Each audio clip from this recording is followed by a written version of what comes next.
आयशा ऐ अम्मी मुंहिंजी जीजल अम्मी आयशा तो मथा सदके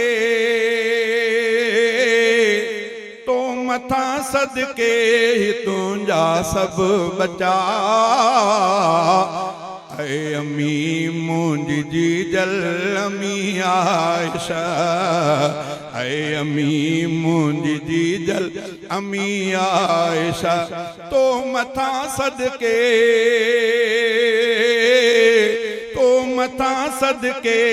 तुंहिंजा सब बचा ऐ अम्मी मुंहिंजी जीजल अम्मी आयशा मुस्तफा खे रब ॾेखारी ख्वाब में मुस्तफा के रब ॾेखारी ख्वाब में मुस्तफा के रब ॾेखारी ख्वाब में ज़ात तुंहिंजी शान वारी ख्वाब में तोखे चूंडियो हो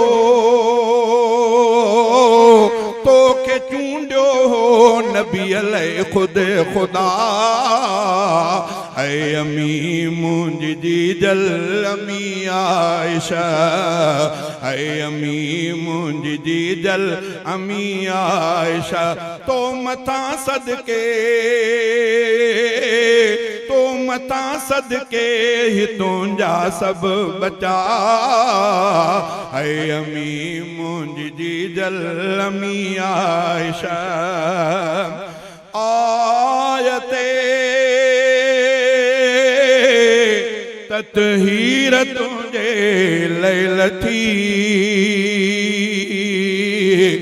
आयते ततहीर तुंहिंजे लैल थी आयते ततहीर तुंहिंजे लैल थी नूर सूरत में असुणो ज़िकिर भी पाक आई तूं अम्मा बिल्कुल सफ़ा ऐ अम्मी मुंहिंजी जीजल अम्मी आयशा ऐ अम्मी मुंहिंजी जीजल अम्मी आयशा तो मथा सदके तुंहिंजा सब बचा ऐ अम्मी मुंहिंजी जीजल अम्मी आयशा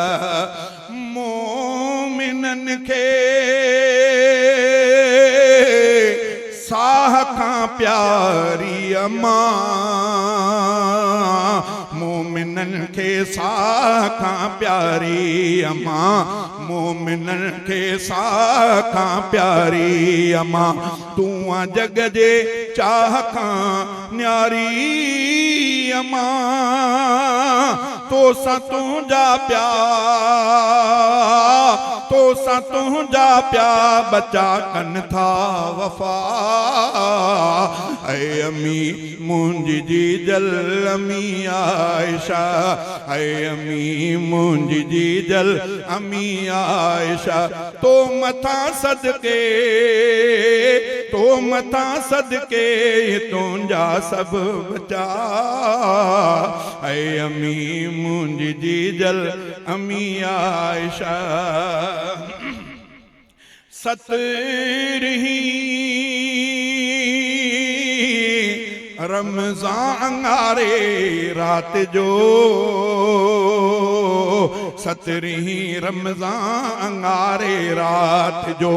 17 रमज़ान अंगारे रात जो हिन सजी उम्मत के आहे गम रसियो तुंहिंजे विछड़ण ते रुना सहाबा ऐ अम्मी मुंहिंजी जीजल अम्मी आयशा